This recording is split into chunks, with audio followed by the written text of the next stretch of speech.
Ano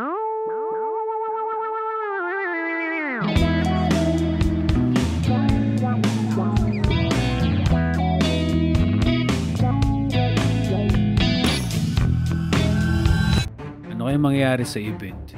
Nakakabahan ako ah. Ba't ko pa kasi tinanggap yun eh? Pwede pa kayo mag-back out? Wala naman siguro magagawa, no, Kobe? Push ko na lang. Push na lang natin. Tanggap ko na eh. Di ko alam kung bakit ko rin tinanggap eh. Gulo rin ng utak ko minsan eh.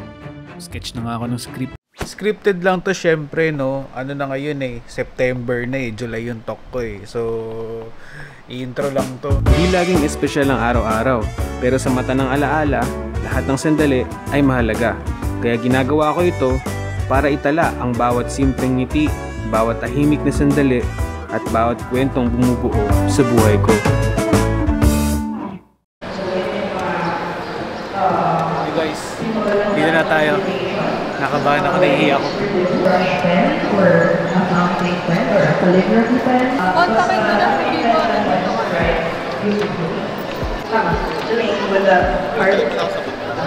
Si Jolene with the heart. Guys, ready tayo kasi baka mabawi na natin. Sige, write the letter A. Ikot-ikot muna po tayo.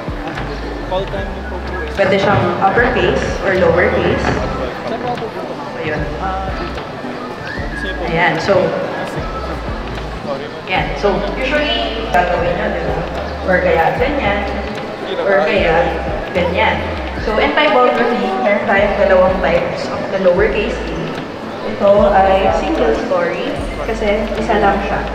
Ito ay tinatawag na double story kasi mukha siyang dalawang. Balik na lang po mamaya. Sige po. Thank you po. So, yan yung sinasabi nating right.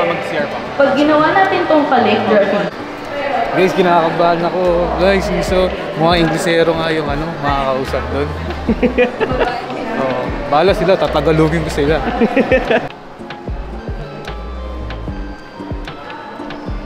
Guys, nandito na kami sa event, no? At kumakain si Ate Lois. Ako, kinakabahan ako eh. Hindi ako kinakabahan eh. Parang gusto ko mag-meditate. Kulambo. Gusto ko mag-chill. Alam mo yung DJ mo? Mamaya nakain ka lang. So dito lang kami muna. Maaga ako ngayon eh.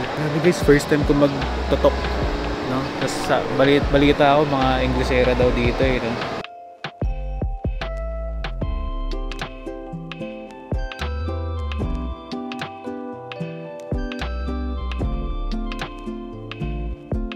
Ito kami ngayon sa food court. Binigyan kami ng pagkain, no? Tingnan yung binigyan ng pagkain sa amin, no?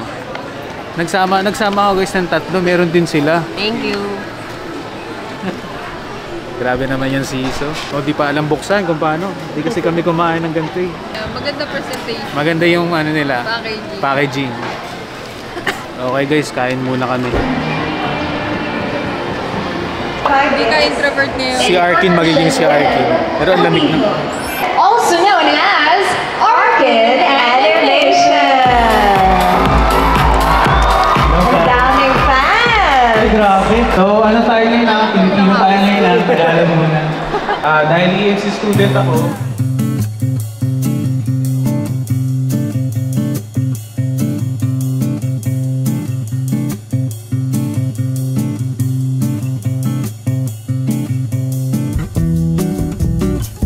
Also, Arkin. Halata ba? Kabado ko? Scan the QR code. Pero okay lang, maganda. What do you think from the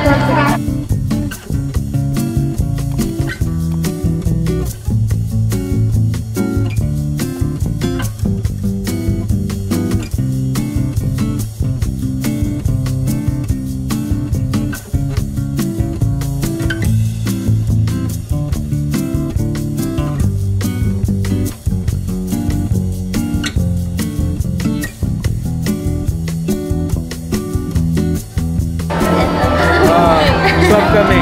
Hindi ka na lang.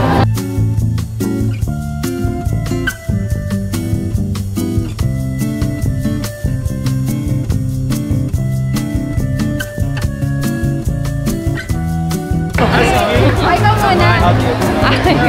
Sticker po gawa ko. Invincible. Wow. Sige, ibigyan ko.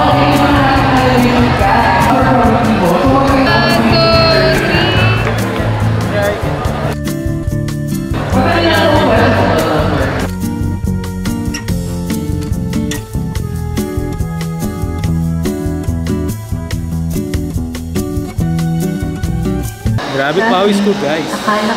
At tapos ng event, kung naalala nyo sa kwento ko sa animation, merong nanay na lumapit sa akin. Ito yun. At yung kwento ko doon, yun mismo yung mga sinabi niya sa akin sa video na to. So kung nakikita nyo, no, ayan, no, nagpaalam sa akin na umakbay. So sabi ko, sige, okay lang. Okay lang naman. So ayan, nagpaalam na ako dun sa nanay. Nag-thank you na rin. At nagkita-kita na kami. 22. Sige, libre mo kami. Hindi na magagalit. Seryoso ka ba? Grabe guys yan si Nathaniel. Mayaman yan. Burger lang ako. Burger lang ako. Daming burger dito. Pero Jollibee dito. Umiwas lahat. Ay, kita pa rin kayo. Naka-white to. Okay, so yun lang yun guys, no? Tapos na. Maraming salamat. Maraming salamat, Siso. Mukha akong duling pag may salamat. At ulit, thank you Siso 2025. Thank you Bossing Baste at saka doon sa mga nag-assist sa akin. Thank you sa inyo lahat.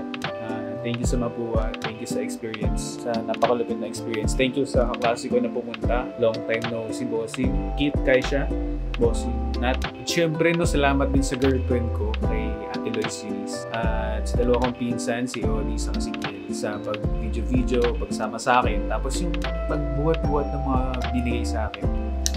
Next time ulit, pag mag-talk ulit ako, punta kayo para malaman nyo kung ano yung mga pinagsasabi ko doon. Yun lang. Bye.